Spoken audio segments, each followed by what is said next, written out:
Hello friends, എല്ലാവർക്കും Kiran study സർക്കിളിന്റെ പുതിയൊരു ക്ലാസ്സിലേക്ക് സ്വാഗതം. നമ്മൾ ഇന്ന് ഒരു സീരീസ് സ്റ്റാർട്ട് ചെയ്യാൻ വേണ്ടി പോവാണ്.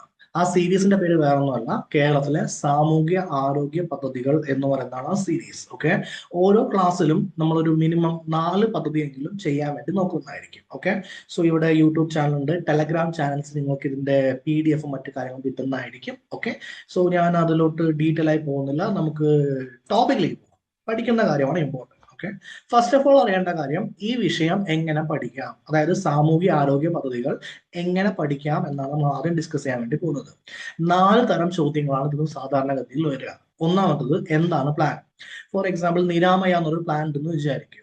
എന്താണ് നിരാമയ പ്ലാൻ, അത് ആർക്കുള്ളതാണ്, ഇങ്ങനെയൊക്കെ വരുന്ന ഒരു ചോദ്യം. ഏത് സ്ഥാപനമാണ് പദ്ധതി നടത്തുന്നത്, അതായത് സാമൂഹ്യ സുരക്ഷാ മിഷൻ ആണോ, അല്ല ആരോഗ്യ മിഷൻ ആണോ, അല്ല നാഷണലിലുള്ള എന്തെങ്കിലും മിഷൻ ആണോ, ഇങ്ങനൊരു ചോദ്യം. ഓക്കെ, അത് എപ്പോഴാണ് നടപ്പിലാക്കിയെന്നൊരു ചോദ്യം. അതിനെന്തെങ്കിലും പ്രത്യേകത ഉണ്ടെങ്കിൽ ആ പ്രത്യേകത. ഈ 4 ടൈപ്പ് ക്വസ്റ്റ്യൻ മാത്രമേ ഈ നമ്മൾ പഠിക്കാൻ പോകുന്ന ആരോഗ്യ സാമൂഹ്യ പദ്ധതികളിൽ നിന്ന് വരാൻ വേണ്ടി പോകുന്നുള്ളൂ. ആ കാര്യം ഓക്കെ അല്ലേ? ഓക്കെ സാർ, ഇത്രയും എളുപ്പമാണെങ്കിൽ പിന്നെ എന്താ പ്രശ്നം? ഈ വിഷയം നമ്മൾ പഠിക്കുന്നതിന് മുമ്പ്, പ്രശ്നം പറയുന്നതിന് മുമ്പ്, ഫോർ എക്സാമ്പിൾ എങ്ങനെയാ അത് പഠിക്കുക? ഓക്കെ, ഒരു PYQ എടുക്കുക. എല്ലാ ദിവസവും ഒരു PYQ എടുക്കുക. ആ PYQല് 4 ഓപ്ഷൻസ് ഉണ്ട്. ഓക്കെ, ഒരു ദിവസം ഒരു പദ്ധതി പഠിച്ചാൽ മതി. എല്ലാ 2 ദിവസം കൂടുമ്പോഴും പഠിച്ച പദ്ധതികൾ എന്ത് ചെയ്യണം? റിവൈസ് ചെയ്തുകൊണ്ടേയിരിക്കണം. അപ്പൊ എക്സാം ടൈം ആകുമ്പോൾ നമുക്ക് റിവിഷൻ മാത്രം നടത്തിയാൽ മതിയാവും. നേരത്തെ ഉള്ള പദ്ധതികൾ കൂടാതെ ഗവൺമെന്റ് പുതിയ പദ്ധതികൾ എന്തെങ്കിലും സ്റ്റാർട്ട് ചെയ്തിട്ടുണ്ടാവും. ഓക്കെ, ആ പുതിയ പദ്ധതികൾ എന്ത് ചെയ്യുക? പഠിക്കുക. അത് കറണ്ട് അഫെയർ എന്ന് പറഞ്ഞ ഭാഗത്തിൽ വരുന്നതായിരിക്കും. ഇത്രയും കാര്യം ഓക്കെ അല്ലേ? ഓക്കെ, എങ്കിൽ എന്താണ് ഈ വിഷയത്തിലെ പ്രശ്നം, പ്രോബ്ലം എന്താ? ക്വസ്റ്റ്യൻ എന്തൊക്കെ വരും നമുക്ക് കൃത്യമായിട്ട് അറിയാം. ഓക്കെ, പദ്ധതി എന്ന് പറഞ്ഞാൽ കുറച്ചേ ഉള്ളൂ, ചെറുതാണ്. പക്ഷെ പദ്ധതികളുടെ എണ്ണം കൂടുതലാണ്. ഒരുപാട് സാമൂഹ്യ പദ്ധതി ഉണ്ട്, ഒരുപാട് ആരോഗ്യ സുരക്ഷാ പദ്ധതികളുണ്ട്. ഈ പദ്ധതിയിൽ ഏത് പദ്ധതിയാണ് ചോദിക്കുക എന്ന് നമുക്ക് പറയാൻ പറ്റില്ല. ഇതാണ് ഏറ്റവും വലിയ വിഷയം. അതിനാണ് എല്ലാ പദ്ധതിയും കൂടിയിട്ട് എക്സാമിന്റെ 1 മാസം മുമ്പോ അല്ലെങ്കിൽ 2 മാസം മുമ്പോ പഠിക്കാൻ നടക്കില്ല. ആ എക്സാമിന് 1 മാസം മുമ്പ് വരുന്ന ക്വസ്റ്റ്യൻ പേപ്പർ അനലൈസ് ചെയ്തിട്ട് അതിൽ വരുന്ന പദ്ധതി മാത്രം പഠിച്ചിട്ട് പോയി കഴിഞ്ഞാൽ ക്ലിക്ക് ആവണമെന്നില്ല. കാരണം ഇഷ്ടംപോലെ പദ്ധതി ഉണ്ട്, എന്ത് വേണമെങ്കിലും ചോദിക്കാം. മനസ്സിലായോ? അതായത് ഏത് പദ്ധതി വേണമെങ്കിലും ചോദിക്കാം. എന്താ ചോദിക്കാൻ നമുക്കറിയാം, ഏത് പദ്ധതി വേണമെങ്കിലും ചോദിക്കാം. അപ്പൊ ഈ 3 കാര്യങ്ങൾ മനസ്സിലായില്ലേ? ഒന്ന്, ഈ വിഷയം നമ്മൾ എങ്ങനെയാ പഠിക്കാൻ വേണ്ടി പോകുന്നത്, അതില് എന്തൊക്കെയാണ് ചോദ്യം വരിക? 4 തരത്തിലുള്ള ചോദ്യമാണ് വരിക. അത് നമ്മൾ നോക്കി. എങ്ങനെയാണ് അത് പഠിക്കേണ്ടത്, അത് നമ്മൾ നോക്കി. ഇതിലെ പ്രോബ്ലം എന്താണ്, അത് നമ്മൾ നോക്കി. ഇനി എത്ര മാർക്ക് കിട്ടും? മിനിമം 2 മാർക്കാണ് ഒരു ക്വസ്റ്റ്യൻ പേപ്പറിൽ ഉണ്ടാവുക. മാക്സിമം 4 മാർക്ക് വരെ വന്നിട്ടുണ്ട്. ഓക്കെ, അപ്പൊ ഈ സാമൂഹ്യ സുരക്ഷാ പദ്ധതികൾ വിടരുത്. അത് 2 മാർക്ക് മിനിമം, 4 മാർക്ക് മാക്സിമം. അത് നിങ്ങൾ ഏത് എക്സാമിന് പോവുകയാണെങ്കിലും, ഒരു LGS തൊട്ടിട്ട് ഒരു KS എഴുതാൻ വേണ്ടി പോയി തന്നെ വിചാരിക്കും, അവിടെയും ഇത് തന്നെയാണ് സിറ്റുവേഷൻ. ഇത് ഡിഗ്രി ലെവലിനായാലും CPOക്ക് ആയാലും SIക്ക് ആയാലും എല്ലാത്തിനും കോമൺ ആണ്. ഓക്കെ, നിങ്ങൾ ഏത് എക്സാമിന് പഠിക്കുകയാണെങ്കിലും ഈ ടോപ്പിക് പഠിക്കാതെ വിടരുത്. ഈ ടോപ്പിക്ക് നമുക്ക് എന്ത് കിട്ടുന്നതായിരിക്കും? മാർക്ക് കിട്ടുന്നതായിരിക്കും. ഇത്രയൊക്കെ അല്ലേ? അതെ. അപ്പൊ നമ്മൾ ഇന്ന് ചെയ്യാൻ പോകുന്ന ക്വസ്റ്റ്യൻ CPO 2026 വന്നിട്ടുള്ള ഒരു ക്വസ്റ്റ്യൻ ആണ്. ഓക്കെ, അതായത് ഓക്കെ, CPO 2026 വന്നിട്ടുള്ള ഒരു ക്വസ്റ്റ്യൻ ആണ്. അതില് കേരളത്തിലെ 30 വയസ്സിന് മുകളിലുള്ളവരുടെ ജീവിതശൈലി രോഗങ്ങൾ സ്ക്രീൻ ചെയ്യുന്നതിനായി ആശാപ്രവർത്തകർ ഉപയോഗിക്കുന്ന അപ്ലിക്കേഷൻ ഏതാണ് എന്നതാണ് ചോദ്യം. ഓക്കെ, ചോദ്യം എന്തായിരുന്നു? കേരളത്തിൽ 30 വയസ്സിന് മുകളിലുള്ളവരുടെ ജീവിതശൈലി രോഗങ്ങൾ സ്ക്രീൻ ചെയ്യുന്നതിന് വേണ്ടിയിട്ട് ആശാപ്രവർത്തകർ ഉപയോഗിക്കുന്ന അപ്ലിക്കേഷന്റെ പേരെന്താണ് ചോദ്യം. അപ്പൊ അതില് ഓപ്ഷൻ A ഉണ്ട് നിരാമയ, ഓപ്ഷൻ B ഉണ്ട് സമ്പൂർണ്ണ, ഓപ്ഷൻ C ഉണ്ട് ശൈലി, ഓപ്ഷൻ D ഉണ്ട് E-Health. ഓക്കെ, ഇതിന്റെ ആൻസർ നിങ്ങൾക്ക് ഒരുപാട് പേർക്ക് അറിയുന്നുണ്ടാവും, കുറച്ച് പേര് അറിയാത്തവരുണ്ടാവും. എങ്ങനെയാണെങ്കിലും നമ്മൾ ആദ്യം 4 പ്രോഗ്രാം നോക്കുന്നതായിരിക്കും, എന്നിട്ട് വീണ്ടും ഈ ക്വസ്റ്റ്യനിലേക്ക് വരും, എന്നിട്ട് എന്ത് ചെയ്യും? ആൻസർ ചെയ്യുന്നതായിരിക്കും. അത്രയും കാര്യം ഒക്കെ അല്ലേ? ആൻസർ ഇവിടെ തന്നെ ഉണ്ട്. അപ്പൊ നമ്മൾ ആദ്യം നോക്കാൻ പോകുന്നത് ഓർഡറിലാണ്. അപ്പൊ ആദ്യത്തെ പദ്ധതി നിരാമയ, രണ്ടാമത്തെ പദ്ധതി സമ്പൂർണ്ണ, മൂന്നാമത്തെ പദ്ധതി ശൈലി, നാലാമത്തെ പദ്ധതി E-Health. ഇതുമായി ബന്ധപ്പെട്ട മറ്റു PYQs നമ്മൾ ഡിസ്കസ് ചെയ്യുന്നതായിരിക്കും. ഇതാണ് ഇന്നത്തെ ക്ലാസ്സിൽ നടക്കാൻ പോകുന്ന കാര്യം. അത്രയൊക്കെ അല്ലേ? അത്രയൊക്കെ ആണെങ്കിൽ ഇതാ പിടിച്ചോ, നിരാമയ ഹെൽത്ത് ഇൻഷുറൻസ് പദ്ധതി. നമുക്ക് ആദ്യം മനസ്സിലായി, നിരാമയ എന്ന് പറയുന്നത് ഒരു ഹെൽത്ത് ഇൻഷുറൻസ് പദ്ധതിയാണ്. എന്താണ് ഇൻഷുറൻസ് പദ്ധതി എന്ന് വെച്ച് കഴിഞ്ഞാൽ, ഹെൽത്ത് ഇൻഷുറൻസ് എന്ന് വെച്ചാൽ എന്താ? നമുക്ക് എന്തെങ്കിലും രോഗം വരാൻ സാധ്യതയുണ്ട്. എങ്കിൽ അതിനിപ്പോ ഭയങ്കര ചെലവാണ് അല്ലെ. ഒരു ഹോസ്പിറ്റലിൽ പോയി കഴിഞ്ഞാൽ വളരെ ചെലവാണ്. നമുക്കൊരു മാരകമായ രോഗമോ അല്ലെങ്കിൽ വലിയ എന്തെങ്കിലും രോഗമോ വന്നു കഴിഞ്ഞാൽ, അല്ലെങ്കിൽ തന്നെ 4 പ്രാവശ്യം ഹോസ്പിറ്റലിൽ പോയാൽ തന്നെ നമ്മുടെ സാമ്പത്തിക സ്ഥിതി എന്താവും, പ്രോബ്ലം ആവും. അപ്പൊ അതിനുവേണ്ടി നമ്മൾ എല്ലാവരും ഹെൽത്ത് ഇൻഷുറൻസ് എടുക്കാറുണ്ട്. ഗവൺമെന്റ് ഫ്രീ ആയിട്ടും ഹെൽത്ത് ഇൻഷുറൻസ് കൊടുക്കാറുണ്ട്. ഗവൺമെന്റിന് ഫ്രീ ആയി കൊടുക്കാൻ പറ്റാത്ത ആളുകൾ സ്വന്തം ചെലവിൽ ഹെൽത്ത് ഇൻഷുറൻസ് എടുക്കാറുമുണ്ട്. എങ്കിൽ നിരാമയ എന്ന് പറയുന്നത് ഗവൺമെന്റ് ഫ്രീ ആയി കൊടുക്കുന്ന ഒരു ഹെൽത്ത് ഇൻഷുറൻസ് പദ്ധതിയാണ്. അത് എല്ലാവർക്കും ഫ്രീ ആയി കിട്ടുമോ? ഇല്ല. ഓക്കെ. എങ്കിൽ ആർക്കാണ് ഫ്രീ ആയിട്ട് ഹെൽത്ത് ഇൻഷുറൻസ് കിട്ടുക? 4 തരം പ്രത്യേകമായിട്ടുള്ള ഭിന്നശേഷിയുള്ള വ്യക്തികൾക്കാണ് ചികിത്സാ സഹായം നൽകാൻ വേണ്ടിയിട്ടാണ് ഈ പദ്ധതി കൊണ്ടുവന്നിരിക്കുന്നത്. അപ്പൊ ഒന്നാമത്തെ കാര്യം, ഓക്കെ, ഒരു സാധാരണ വ്യക്തിയാണ്, BPL ആണ്, പാവപ്പെട്ട ഒരു വ്യക്തിയാണ്, അദ്ദേഹത്തിന് നിരാമയ ഹെൽത്ത് ഇൻഷുറൻസ് കിട്ടുമോ? ഇല്ല. ഓക്കെ. അവർക്ക് വേറെ എന്തെങ്കിലും ഹെൽത്ത് ഇൻഷുറൻസ് ഉണ്ടാവും. ഈ നിരാമയ ഹെൽത്ത് ഇൻഷുറൻസിൽ വരണമെങ്കിൽ ഫസ്റ്റ് കണ്ടീഷൻ, ആ വ്യക്തി ഭിന്നശേഷിയുള്ള ആളായിരിക്കണം. ഓക്കെ. അപ്പൊ എന്റെ അടുത്ത ചോദ്യം, ഒരാൾക്ക് കാലിന് വയ്യ, കാല് തളർന്നിരിക്കുകയാണ്, അയാൾ ഒരു ഭിന്നശേഷിയുള്ള വ്യക്തിയാണോ? അതെ. ആ ഭിന്നശേഷിയുള്ള വ്യക്തി ഇതിൽ ഉൾപ്പെടുത്തുവോ? അത് നമുക്ക് അറിയില്ല. അറിയാതിരിക്കാനുള്ള കാരണം, 4 തരം പ്രത്യേക തരം ഭിന്നശേഷിയുള്ള ആളുകൾക്ക് മാത്രമേ എന്ത് ചെയ്യുള്ളൂ, നിരാമയ ഹെൽത്ത് വരുള്ളൂ. അപ്പൊ കാലിന് വയ്യാത്ത ആൾക്ക് ഈ നിരാമയ ഹെൽത്ത് ഇൻഷുറൻസ് കിട്ടുമോ കിട്ടില്ലയോ നമുക്ക് നോക്കാം. 1, 4 പേര്. നാലാമത്തേൽ ഒന്നാള് ഓട്ടിസം ബാധിച്ചവർ. ഓട്ടിസത്തെ കുറിച്ച് നിങ്ങൾ കേട്ടിട്ടുണ്ടാവും. എന്താണ് ഈ ഓട്ടിസം എന്ന് വെച്ച് കഴിഞ്ഞാൽ, അതായത് നമുക്ക് പഠിക്കാനോ അല്ലെങ്കിൽ പ്രത്യേക കാര്യങ്ങൾ ചെയ്യാനോ സാധാരണക്കാരെ പോലെ ബുദ്ധി ഉപയോഗിക്കാൻ വേണ്ടി പറ്റുന്നില്ല എങ്കിൽ അവരെ വിളിക്കുന്ന പേരാണ് ഓട്ടിസം. നമ്മൾ പണ്ടത്തെ ഭാഷയിലൊക്കെ അവര് മന്ദബുദ്ധികൾ എന്നൊക്കെ പറഞ്ഞ് വിളിക്കും. ഇപ്പൊ അങ്ങനെയൊന്നും വിളിക്കാൻ പറ്റില്ല, അത് വിളിക്കേണ്ട കാര്യമില്ല. ഇപ്പൊ നമ്മളവര് വിളിക്കാൻ പോകുന്നത് സ്പെഷ്യലി ഏബിൾഡ് ചൈൽഡ് എന്നായിരിക്കും. ഓക്കെ. അപ്പൊ അവര് വിളിക്കുന്ന പേരാണ് ഓട്ടിസം. രണ്ടാമത്തെയാണ് സെറിബ്രൽ പാൾസി. മൂന്നാമത്തെയാണ് ബുദ്ധിമാന്ദ്യം, ഇന്റലക്ച്വൽ ഡിസബിലിറ്റി. ഓക്കെ. നാലാമത്തെയാണ് ബഹുമുഖ വൈകല്യങ്ങൾ, മൾട്ടിപ്പിൾ ഡിസബിലിറ്റീസ്. ഒരു വൈകല്യം പോരാ, ഒരുപാട് വൈകല്യങ്ങൾ വേണം. ഈ നാലാമത്തിൽ ആദ്യത്തെ കിട്ടി സെറിബ്രൽ ഓട്ടിസം. രണ്ടാമത്തെ അവിടെ നിൽക്കട്ടെ, നമുക്ക് മൂന്നാമത്തേലേക്ക് പോകാം. മൂന്നാമത്തെ എന്താ? ബുദ്ധിമാന്ദ്യം, ഇന്റലക്ച്വൽ ഡിസബിലിറ്റി. ഇന്റലക്ച്വൽ ഡിസബിലിറ്റി എന്ന് പറയുമ്പോൾ അവർക്ക് ഒരു സാധാരണ മനുഷ്യനെ പോലെയുള്ള ഇന്റലക്ച്വൽ ആയിട്ടുള്ള സ്കില്ലില്ല. വായിക്കാനും തിങ്ക് ചെയ്യാനും ഭാവനയൊക്കെ കൊണ്ടുവരാനും അങ്ങനെ ഒരു സ്കിൽ അവർക്ക് ഇല്ല. അവർ കുറച്ച് സ്ലോ ആയിരിക്കും. സ്ലോ ആയിരിക്കും എന്ന് വെച്ചാൽ അവർക്ക് ബുദ്ധി ഇല്ല എന്ന് പറയാൻ പറ്റില്ല. ബുദ്ധി മാന്ദ്യമാണ്. അതായത് എന്താ, വളരെ സ്ലോ ആയിട്ട് അവർ ചെയ്യുള്ളൂ. എങ്കിൽ അവർ കുറച്ച് സമയം കൊടുക്കുകയാണെങ്കിൽ അവർ ബെറ്റർ ആയിട്ട് പ്രിപ്പയർ ചെയ്യും. നമ്മുടെ ഇന്നത്തെ കാലത്താണെങ്കിൽ ഒന്നിനും സമയമില്ല. ഓക്കെ. നമ്മൾ എഴുതാൻ പോകുന്ന എക്സാം തന്നെ ഒരു 1.5 മണിക്കൂറിൽ അല്ലെങ്കിൽ 1 hour 15 minutes തീരുന്ന രീതിക്കാണ് വേണ്ടത്. ഫാസ്റ്റ് ആയിട്ട് ആരാണോ വർക്ക് ചെയ്യുന്നത് അവർക്കാണ് ഈ ലോകത്തിൽ എന്തുള്ളത്, സ്ഥാനമുള്ളത്. അങ്ങനെയെങ്കിൽ സ്ലോ ആയിട്ടുള്ളവരെ നോക്കാൻ എന്തെങ്കിലും വേണ്ടേ? ഓക്കെ. അവർക്കുള്ള പദ്ധതിയാണ് നിരാമയ ഹെൽത്ത് ഇൻഷുറൻസ് പദ്ധതി. ബഹുമുഖ വൈകല്യങ്ങൾ, മൾട്ടിപ്പിൾ ഡിസബിലിറ്റി. നേരത്തെ ഞാൻ പറഞ്ഞ വ്യക്തിക്ക് കാലിന് വയ്യ, കാലിന് മാത്രമേ അദ്ദേഹത്തിന് വയ്യാത്തതുള്ളൂ. എങ്കിൽ അദ്ദേഹത്തിന് ഒരു ഡിസബിലിറ്റി അല്ലേ ഉള്ളൂ, കാലും വയ്യ കണ്ണും കാണില്ല. ഇപ്പൊ എന്ത് ഡിസബിലിറ്റി ആയി? മൾട്ടിപ്പിൾ ഡിസബിലിറ്റി ആയില്ലേ? എങ്കിൽ എന്റെ ചോദ്യം നിങ്ങളോട്, നമ്മളിത് സ്റ്റാർട്ട് ചെയ്യുമ്പോൾ പറഞ്ഞ വ്യക്തിക്ക് കാലിന് വയ്യ, ഒരു കാല് കൊണ്ട് മാത്രമേ അദ്ദേഹം നടക്കാൻ വേണ്ടി പറ്റുള്ളൂ. അദ്ദേഹം ഒരു വികലാംഗനാണോ? അദ്ദേഹം ഒരു ഭിന്നശേഷിയുള്ള വ്യക്തിയാണോ? അതെ. ആ വ്യക്തിക്ക് നിരാമയ ഹെൽത്ത് ഇൻഷുറൻസ് കിട്ടുമോ? ഇല്ല. നിരാമയ ഹെൽത്ത് ഇൻഷുറൻസ് കിട്ടണമെങ്കിൽ അവർ ഏതൊക്കെ വിഭാഗത്തിൽപ്പെട്ടവരായിരിക്കണം? Number 1 autism, number 2 cerebral palsy, number 3 ബുദ്ധിമാന്ദ്യം, നമ്പർ 4 ബഹുവിധ വൈകല്യങ്ങൾ, മൾട്ടിപ്പിൾ ഡിസബിലിറ്റീസ്. ഇത്രയും ഉള്ള ആളുകളായിരിക്കണം. ഈ 4 പേർക്ക് മാത്രമേ നിരാമയ ഹെൽത്ത് ഇൻഷുറൻസ് പദ്ധതിയിൽ അംഗമാവാൻ വേണ്ടിയിട്ട് എന്തുണ്ടാവുള്ളൂ, എന്താ പറയാ, പോസിബിലിറ്റി ഉണ്ടാവുള്ളൂ. ഇത്രയും കാര്യം ഓക്കെ ആണോ? ഓക്കെ. എങ്കിൽ ഇത് ആരാണ് നടത്തുന്നത്? കേന്ദ്ര സാമൂഹ്യ നീതി മന്ത്രാലയത്തിന് കീഴിലുള്ള നാഷണൽ ട്രസ്റ്റ് രാജ്യവ്യാപകമായി നടത്തുന്ന ഒരു ആരോഗ്യ ഇൻഷുറൻസ് പദ്ധതിയുടെ പേരാണ് നിരാമയ ഹെൽത്ത് ഇൻഷുറൻസ് പദ്ധതി. ഓക്കെ. അപ്പൊ ഇത് രാജ്യം മുഴുവനുണ്ടാ? രാജ്യം മുഴുവനുണ്ട്. അപ്പൊ കേരളത്തിലും ഉണ്ടാവില്ലേ? കേരളത്തിലും ഉണ്ടാവും. കേരളത്തിൽ എന്തെങ്കിലും വ്യത്യാസം ഉണ്ടോ? തീർച്ചയായും എന്തെങ്കിലും വ്യത്യാസം ഉണ്ടാവും. എന്താണ് ആ വ്യത്യാസം? എന്തൊക്കെയാണ് അതിൽ ഉൾപ്പെടുന്നത്? ആ കാര്യങ്ങൾ നമുക്ക് നോക്കാം. അതിനു മുമ്പ് നിങ്ങൾ എല്ലാവരും എന്നോട് ചോദിക്കാൻ പോകുന്നത്, സാർ ഓട്ടിസത്തെ കുറിച്ച് പറഞ്ഞു, ബുദ്ധിമാന്ദ്യത്തെ കുറിച്ച് പറഞ്ഞു, മൾട്ടിപ്പിൾ ഡിസബിലിറ്റീസ് അല്ലെങ്കിൽ ബഹുവിധ വൈകല്യങ്ങളെ കുറിച്ച് പറഞ്ഞു. പക്ഷെ സെറിബൽ പാസിയെ കുറിച്ച് പറഞ്ഞില്ലല്ലോ. അപ്പൊ നമുക്ക് സെറിബൽ പാസ് നോക്കാം. ഓക്കെ, സെറിബൽ പാസി എന്ന് വെച്ച് കഴിഞ്ഞാൽ ഒന്നെങ്കിൽ അവരുടെ ശരീരം സ്റ്റിഫായിട്ടും ടൈറ്റ് മസിലായിട്ടും വരും. അപ്പൊ അവർക്ക് മൂവ് ചെയ്യാൻ പറ്റില്ല. ഇപ്പൊ നമ്മുടെ മസിൽ ഫ്ലെക്സിബിൾ ആണ്. എന്നെ കൊണ്ട് ഈ കൈ കൊണ്ട് ഇങ്ങനെയൊക്കെ കാണിക്കാൻ പറ്റുന്നുണ്ടെങ്കിൽ അതിന് കാരണം നമ്മുടെ കൈ എന്താ, ഫ്ലെക്സിബിൾ ആണ്. പക്ഷെ സെറിബൽ പ്ലാസി ബാധിച്ച ആൾക്ക് ഫ്ലെക്സിബിൾ ആയിരിക്കില്ല, സ്റ്റിഫ് ആയിരിക്കും. ഇനി അവർ പ്രതീക്ഷിക്കാത്ത രീതിയിലുള്ള മൂവ്മെന്റ്സ് ഉണ്ടാവും. ചിലപ്പോൾ അവരിങ്ങനെ ഇങ്ങനെ ഇങ്ങനെ കൈ കൊണ്ട് ഇങ്ങനെ ആക്കുക, അങ്ങനെയൊക്കെ എന്ത് ചെയ്യും, ഒരു മൂവ്മെന്റ്സ് ഉണ്ടാവും. ഓക്കെ, ഇനി അവർക്ക് ബാലൻസ് കിട്ടാനുള്ള പ്രോബ്ലം ഉണ്ടാവും. അല്ലെങ്കിൽ ഇതിന്റെ എല്ലാം കോമ്പിനേഷൻ ആയിരിക്കും. ഇതാണ് സെറിബ്രൽ പാൾസി ബാധിച്ച ഒരു കുട്ടിയുടെ ചിത്രം. ഓക്കെ, ഇപ്പൊ നിങ്ങളൊന്ന് നോക്കിക്കേ, ആ കുട്ടി ഫുള്ള് കിടപ്പാണ്. എല്ലാ കൈയും കാലും ഒക്കെ എന്ത് ചെയ്തിട്ടുണ്ട്, പ്ലാസ്റ്റർ ഇട്ട് വെച്ചിട്ടുണ്ട്. തലയിൽ എന്താ എന്താ പറയാ, നമ്മൾ പ്രോപ്പർ ആയിട്ട് ഹെൽപ്പ് ചെയ്യുന്ന രീതിയിലാണ് വെച്ചിരിക്കുന്നത്. ഇത് കാണുമ്പോൾ ഈ കുട്ടിക്ക് ഒരു ഭിന്നശേഷിയുള്ള ആളായിട്ട് തന്നെയാണ് തോന്നുക.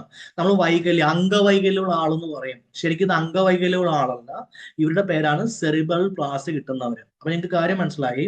അംഗവൈകല്യം അല്ലെങ്കിൽ ഭിന്നശേഷി ഉള്ള ആളുകളും അവർക്കും കാലിന് പ്രശ്നം ഉണ്ടാവും, കൈക്ക് പ്രശ്നം ഉണ്ടാവും, കിടപ്പിലായവരുണ്ടാവും, അങ്ങനെയുള്ളവരൊക്കെ ഉണ്ടാവും. പക്ഷെ സെറിബ്രൽ പാസി ബാധിച്ചു കഴിഞ്ഞു കഴിഞ്ഞാൽ അവർക്ക് മൾട്ടിപ്പിൾ ആയിട്ടുള്ള പ്രോബ്ലംസ് ഉണ്ടാവും. ആ പ്രോബ്ലംസിൽ വരുന്നതാണ് നമ്പർ 1 ടൈറ്റ് ആയിട്ടുള്ള മസിൽസ്, നമ്പർ 2 നമ്മൾ വിചാരിക്കാത്ത രീതിയിലുള്ള മൂവ്മെന്റ്സ്, ഇൻവളണ്ടറി മൂവ്മെന്റ്സ്, നമ്പർ 3 ബാലൻസിലും കോർഡിനേഷനിലും ഇഷ്യൂസ്. അതുകൊണ്ട് അവരെ എന്ത് ചെയ്യാം, കെട്ടിവെക്കുന്ന പോലെ വെച്ചിട്ടുണ്ടാവണം.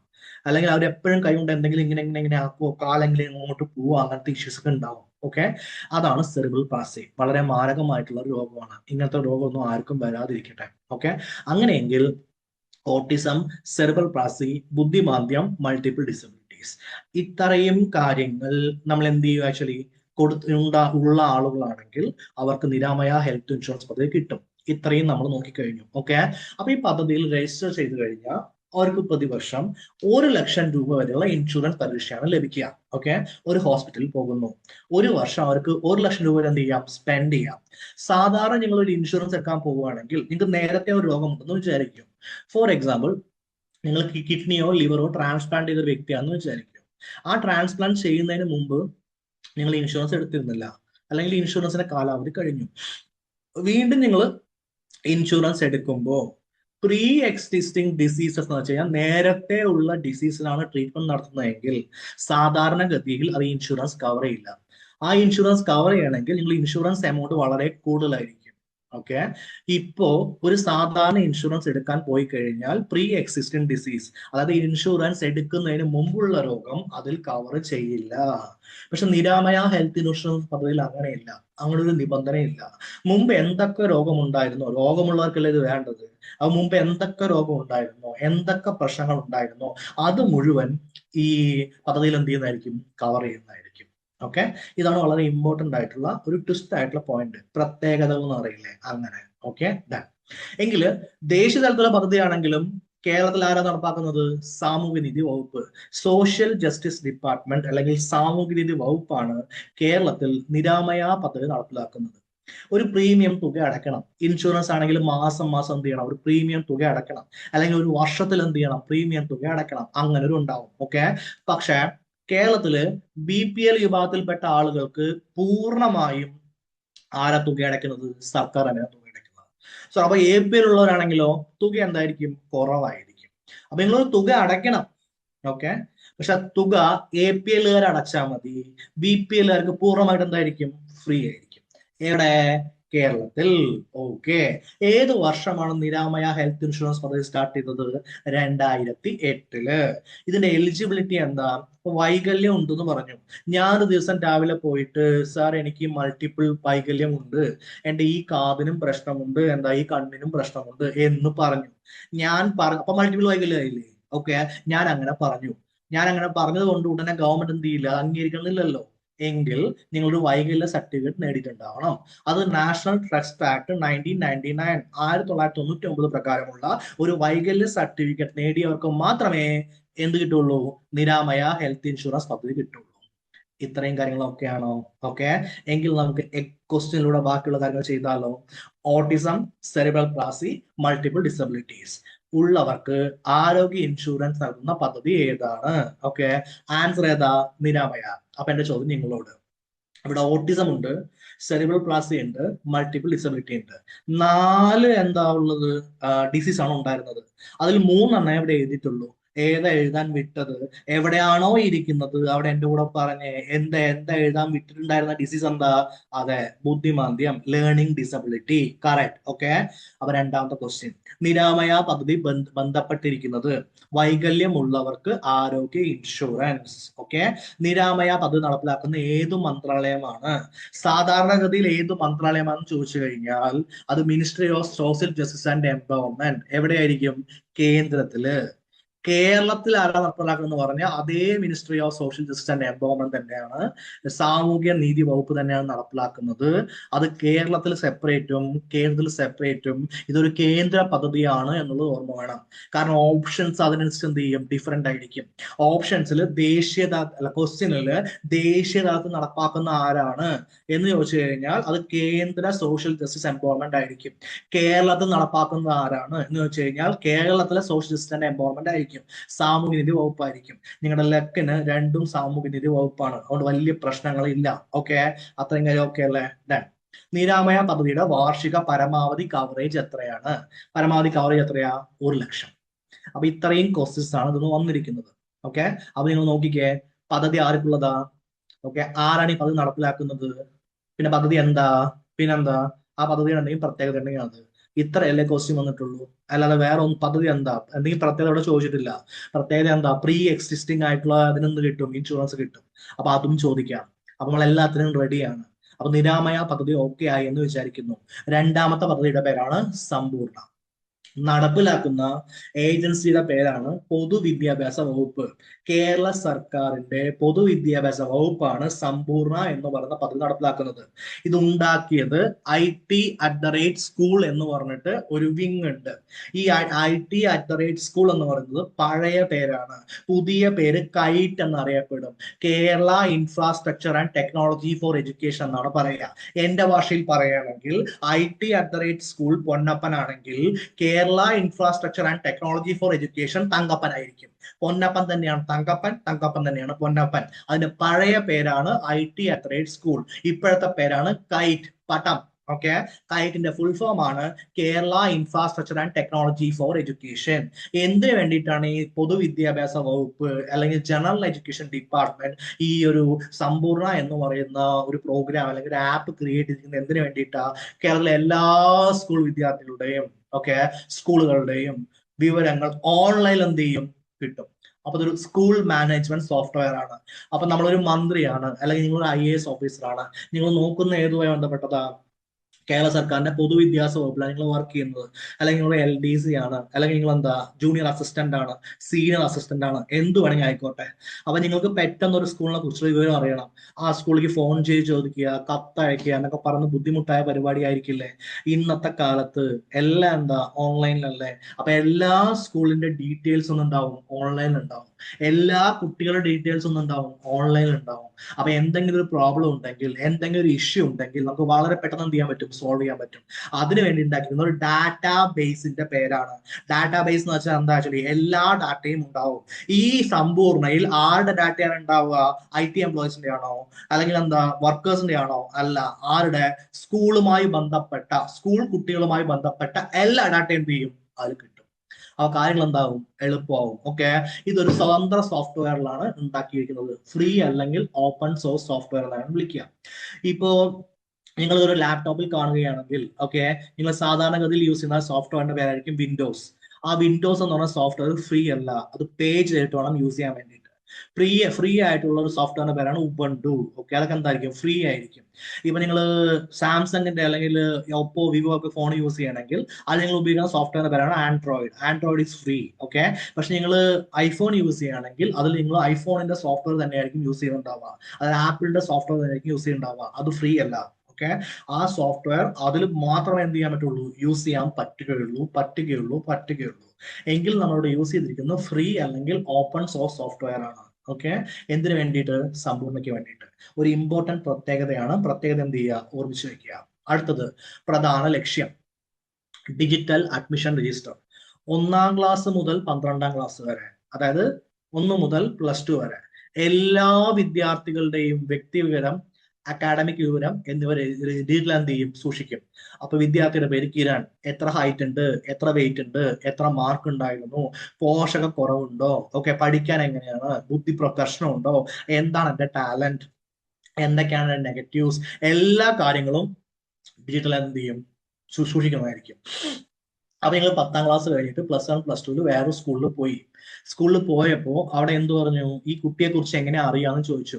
അപ്പൊ കുട്ടിയുടെ അടുത്ത് ചോദിക്കാനും പാരന്റ്സ് ചോദിക്കാനുള്ള ടൈം ഇല്ല. അപ്പൊ നേരെ എന്ത് ചെയ്യുക, സമ്പൂർണ്ണ ആപ്പ് എടുത്ത് നോക്കുക. സമ്പൂർണ്ണ ആപ്പിൽ പേരടിച്ചു കിരൺ. കിരണിനെ കുറിച്ചുള്ള എല്ലാ ഡീറ്റെയിൽസും എന്ത് ചെയ്തു, വന്നു. അപ്പൊ ടീച്ചർമാർക്ക് ആക്സസ് ചെയ്യാൻ എന്തായിരിക്കും, വളരെ എളുപ്പമായിരിക്കും. TC ട്രാൻസ് സർട്ടിഫിക്കറ്റ് കിട്ടണ്ടേ, ചിലപ്പോൾ നമ്മൾ 1 മുതൽ 5 വരെ ഒരു സ്കൂളിലായിരിക്കും പഠിക്കുക, 6 മുതൽ 8 വരെ വേറെ സ്കൂളിലായിരിക്കും, 8ഉം 10ഉം വേറെ സ്കൂളിലായിരിക്കും, +1ഉം +2ഉം വേറെ സ്കൂളിലായിരിക്കും. സാർ ഞാൻ ഇങ്ങനെയൊന്നും അല്ല പഠിച്ച്, നിങ്ങൾ അങ്ങനെയല്ല പഠിച്ചിട്ടുണ്ടാവുക.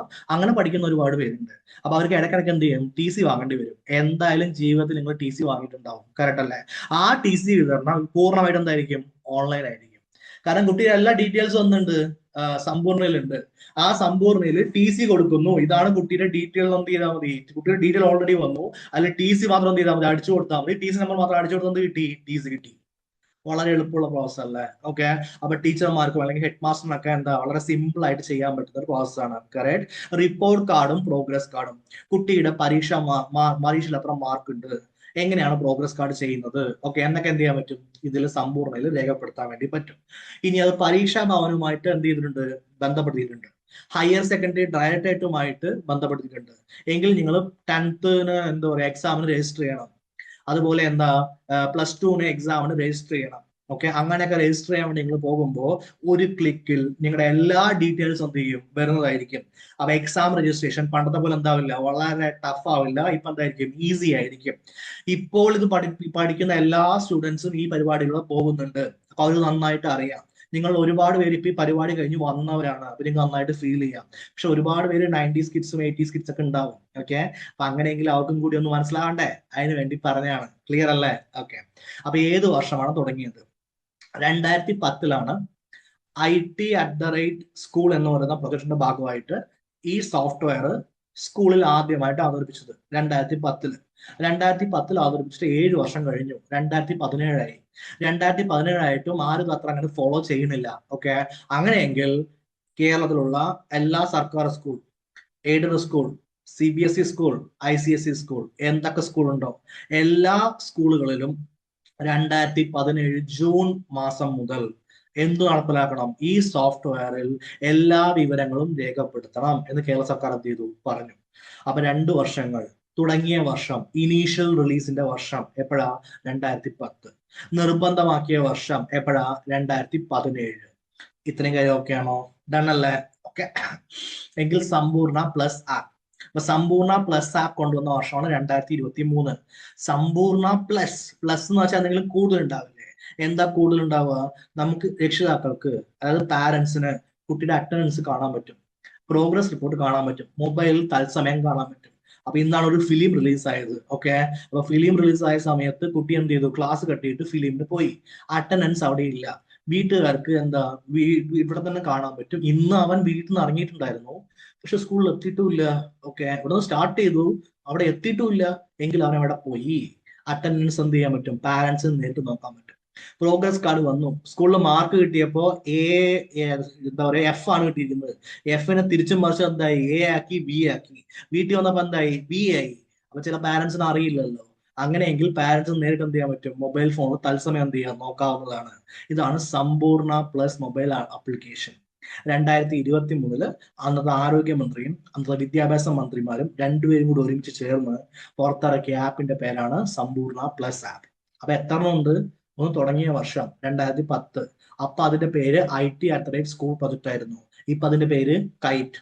നിർബന്ധമാക്കിയ വർഷം 2017 ജൂൺ. സമ്പൂർണ്ണ പ്ലസ് ആപ്പ് വന്ന വർഷം 2023. അതിന്റെ പ്രത്യേകത, കുട്ടിയുടെ അറ്റൻഡൻസും പ്രോഗ്രസ് റിപ്പോർട്ടും രക്ഷിതാക്കൾക്ക്, ടീച്ചേഴ്സിന് മാത്രമല്ല രക്ഷിതാക്കൾക്ക് എന്ത് ചെയ്യാൻ പറ്റും, നോക്കാൻ പറ്റും. ഡൺ. അപ്പൊ ഈ വൈക്ക് ചെയ്താലോ, കേരളത്തിലെ സ്കൂൾ വിദ്യാർത്ഥികളുടെ വിവരങ്ങൾ ഡിജിറ്റലായി സൂക്ഷിക്കുന്നതിനായി പൊതുവിദ്യാഭ്യാസ വകുപ്പ് ആരംഭിച്ച പദ്ധതി ഏത്? ഏതാണ് പദ്ധതി? സമ്പൂർണ്ണ. സമ്പൂർണ്ണ സോഫ്റ്റ്വെയർ വികസിപ്പിച്ചെടുത്ത സർക്കാർ ഏജൻസി. അതിൽ ഓപ്ഷൻ ഉണ്ടായിരുന്നത് IT@സ്കൂൾ എന്നാണ്. നിലവിൽ എന്റെ പേര് കൈറ്റ് എന്നാണ്. കൈറ്റ് എന്നാണെങ്കിൽ എന്തായിരിക്കും ആൻസർ? ശരിയായിരിക്കും. നോ പ്രോബ്ലം, രണ്ടും ഓർത്ത് വെക്കുക. ഓക്കെ. സ്കൂളുകളിൽ കുട്ടികൾക്ക് ഓൺലൈനായി TC ട്രാൻസ്ഫർ സർട്ടിഫിക്കറ്റ് ജനറേറ്റ് ചെയ്യാൻ ഉപയോഗിക്കുന്ന ഔദ്യോഗിക പോർട്ടലിന്റെ പേരെന്താണ്? എന്താ? സമ്പൂർണ്ണ. ഇത്രയും കാര്യങ്ങൾ ചോദിച്ചിട്ടുണ്ട്. ഇനി നമ്മൾ പഠിക്കാൻ പോകുന്ന പരിപാടിയുടെ പേരാണ്, അല്ലെങ്കിൽ പ്രോഗ്രാമിന്റെ പേരാണ് ശൈലി. ശൈലി ആരോഗ്യ കുടുംബക്ഷേമ വകുപ്പ് കേരള സർക്കാരിന്റെ ഒരു പദ്ധതിയാണ് ശൈലി എന്ന് പറയുന്നത്. ശൈലി എന്ന് പറയുന്നത് ഒരു ആപ്പാണ്. ഇത് ഹെൽത്ത് കേരള എന്ന് പറഞ്ഞിട്ടൊരു ഏജൻസി ഉണ്ട്. ഹെൽത്ത് കേരള എന്ന് പറഞ്ഞിട്ടൊരു ഏജൻസിയാണ് ഈ ശൈലി ആപ്പ് ഉണ്ടാക്കിയിരിക്കുന്നത്. 2022 മെയ് 17 അന്ന് മുഖ്യമന്ത്രിയായിരുന്ന പിണറായി വിജയനാണ് ഇത് ഔദ്യോഗികമായിട്ട് ഉദ്ഘാടനം ചെയ്തത്. എന്താണ് ശൈലി ആപ്പിന്റെ ലക്ഷ്യം?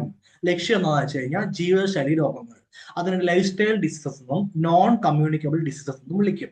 എന്റെ ഭാഷയിൽ പറയുകയാണെങ്കിൽ ലൈഫ് സ്റ്റൈൽ ഡിസീസ് എന്താ? പൊന്നപ്പനാണെങ്കിൽ നോൺ കമ്മ്യൂണിക്കബിൾ ഡിസീസ് എന്താ? തങ്കപ്പനാണ്. പൊന്നപ്പൻ തന്നെയാണ് തങ്കപ്പൻ, തങ്കപ്പൻ തന്നെയാണ് പൊന്നപ്പൻ. ഇത്രയും കാര്യമൊക്കെ അല്ലേ? അതെ. അത് നേരത്തെ കണ്ടുപിടിക്കുക. എന്താണ് സാർ ജീവിതശൈലി രോഗങ്ങൾ? എന്റെ മക്കളെ നിങ്ങളെ ചുറ്റിനും നോക്കുക. ഒരു ചെറിയ കല്ലെടുക്കുക, എന്നിട്ട് എന്ത് ചെയ്യുക? ഒരാളിനെ എറിയുക. ഈ കിരൺ സാർ എറിയാൻ പോകുന്നോട്ട് എറിയരുത്, ഒരു എക്സാമ്പിൾ വേണ്ടി പറഞ്ഞാണ്. ചെറിയ കല്ലെടുത്ത് എറിയുക.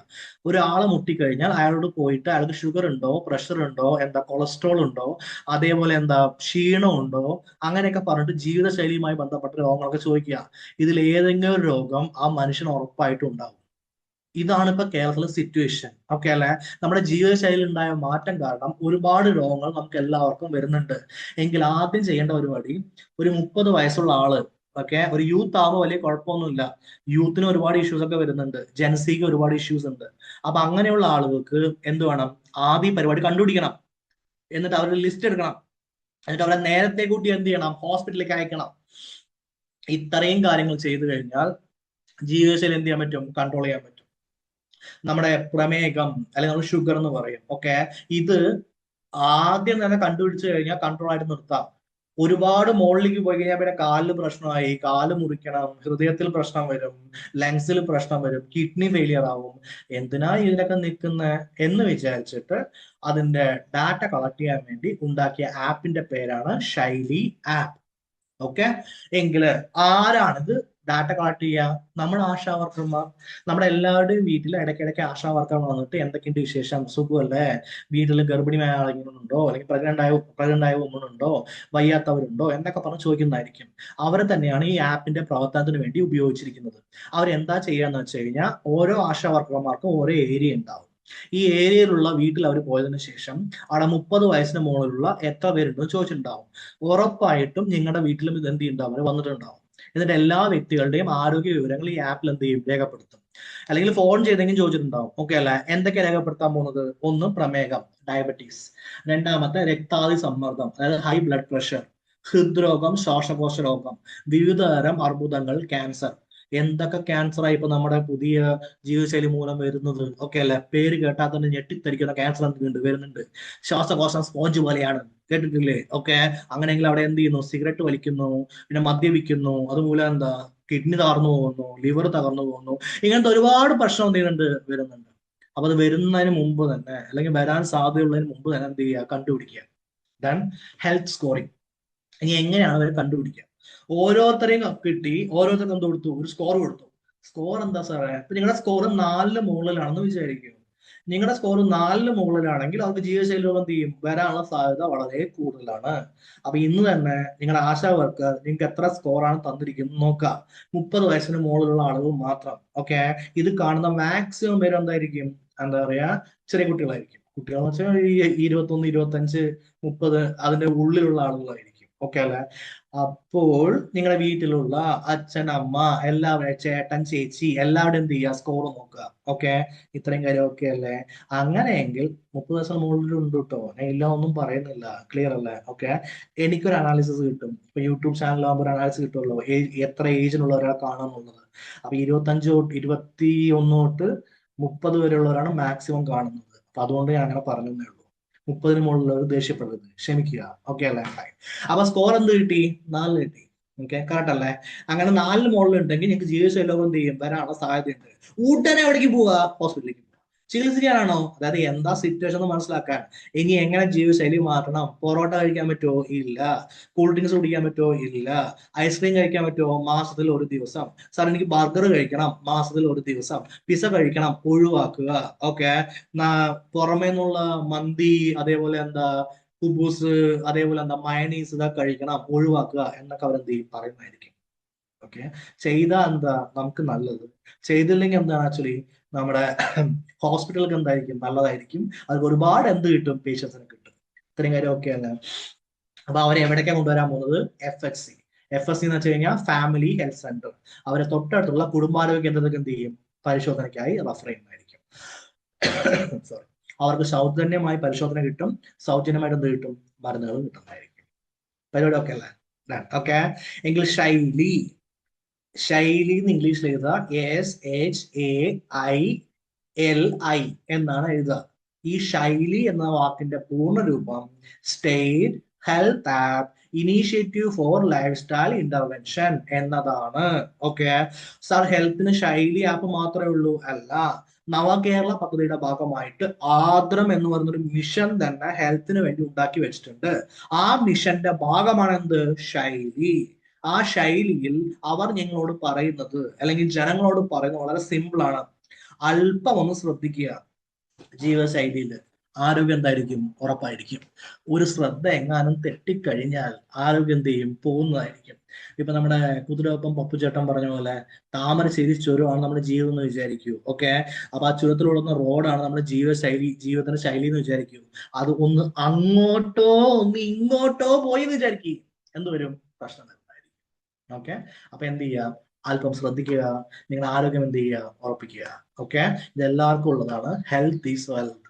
ഒരു പ്രാവശ്യം ഹെൽത്ത് പോയി കഴിഞ്ഞാൽ മക്കൾ നമ്മുടെ ജീവിതത്തിൽ എന്തൊക്കെ ലക്ഷ്യമുണ്ട്, ലക്ഷ്യമൊക്കെ എന്ത് ചെയ്യും? ഉദാഹവ ടാറ്റ ബൈ ബൈ അങ്ങനെ പറയേണ്ടി വരും. ഓക്കെ. അപ്പൊ അങ്ങനെ പറയാൻ ഇടവരുത്താതെ ഇരിക്കട്ടെ. ഓക്കെ. അപ്പൊ നമുക്ക് ക്വസ്റ്റ്യൻ ചെയ്താലോ? കേരളത്തില് ജീവിതശൈലി രോഗങ്ങൾ നിർണ്ണയിക്കുന്നതിനും നിയന്ത്രിക്കുന്നതിനുമായി ആരോഗ്യവകുപ്പ് സജ്ജമാക്കിയ ആൻഡ്രോയിഡ് ആപ്ലിക്കേഷൻ ഏതാണ്? ശൈലി ആപ്പ്. ആൻഡ്രോയിഡ് ആണ്, നമ്മുടെ എന്താ ലൈഫോൺ അല്ല. ഓക്കെ. ശൈലി ആപ്പ് വഴി വിവരശേഖരണം നടത്താൻ ചുമതലപ്പെടുത്തിയിരിക്കുന്ന താഴെ തട്ടിലെ ആരോഗ്യ പ്രവർത്തകർ ആരാണ്? ആരാ? നമ്മുടെ ആശാ വർക്കേഴ്സ്. ശൈലി ആപ്പ് വികസിപ്പിച്ചെടുത്തത് ഏത് ഡിജിറ്റൽ ഹെൽത്ത് മിഷന്റെ ഭാഗമായിട്ടാണ്? E health Kerala. E health Kerala. Okay. Done.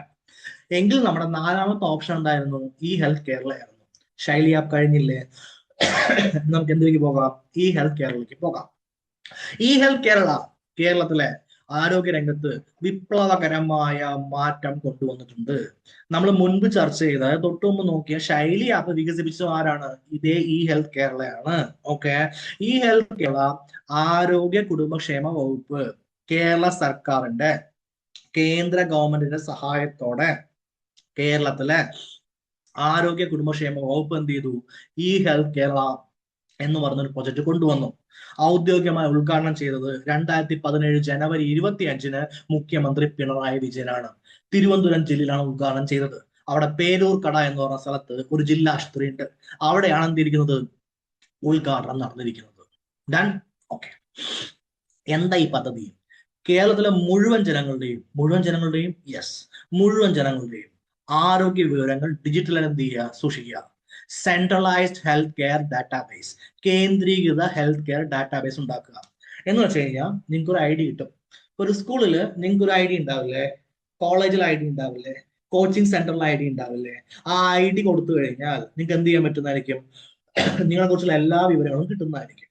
നിങ്ങളൊരു പ്രൈവറ്റ് ഹോസ്പിറ്റലിൽ പോകുന്നതാണെങ്കിൽ നിങ്ങൾക്ക് ഒരു ഐഡി ഉണ്ടാവില്ലേ? ആ ഐഡിയിലല്ലേ അവരെല്ലാം നോക്കുക. അതേപോലെ ഇനി മുതൽ നിങ്ങൾക്ക് ഒരു സെൻട്രലൈസ് ഹെൽത്ത് കെയർ ഡാറ്റാബേസ് ഉണ്ടായിരിക്കും. അത് നിങ്ങൾക്ക് പ്രൈവറ്റ് ഹോസ്പിറ്റലിൽ യൂസ് ചെയ്യാം, എന്താ ഗവൺമെന്റ് ഹോസ്പിറ്റലിലും യൂസ് ചെയ്യാം. ഈ ഐഡിയുടെ പ്രത്യേകത എന്താ വെച്ച് കഴിഞ്ഞാൽ ഈ ഐഡിയിൽ നിങ്ങളുടെ എല്ലാ ഹെൽത്ത് ഡാറ്റയും ഉണ്ടാവും. ഫോർ എക്സാമ്പിൾ, നമ്മൾ ഒരു ഡോക്ടറെ കണ്ടു. ഓക്കെ. ഇനി ഡോക്ടർ എന്ത് ചെയ്തു? വേറൊരു വലിയ ഹോസ്പിറ്റലിലേക്ക് റെഫർ ചെയ്തു. അപ്പൊ നമ്മൾ വലിയ ഹോസ്പിറ്റലിൽ പോയി.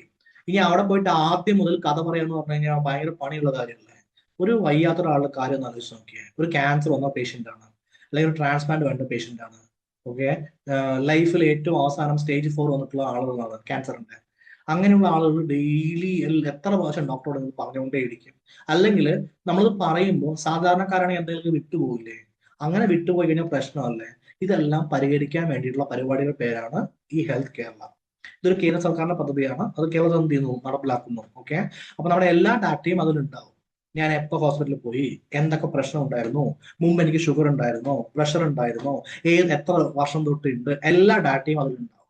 അപ്പൊ ആശുപത്രി മുഴുവൻ എന്തായിരിക്കും, കമ്പ്യൂട്ടറുകൾക്കൊക്കെയായിരിക്കും. നമ്മൾ വേറൊരു ആശുപത്രിയിൽ പോയി കഴിഞ്ഞാൽ നിങ്ങൾക്ക് ഒരു ID ഉണ്ടാവും, ആ ID നമ്പർ പറയാം. അപ്പൊ നമ്മുടെ എല്ലാ ഡാറ്റയും എന്ത് ചെയ്യും, അതിൽ വരുന്നതായിരിക്കും. സിമ്പിൾ.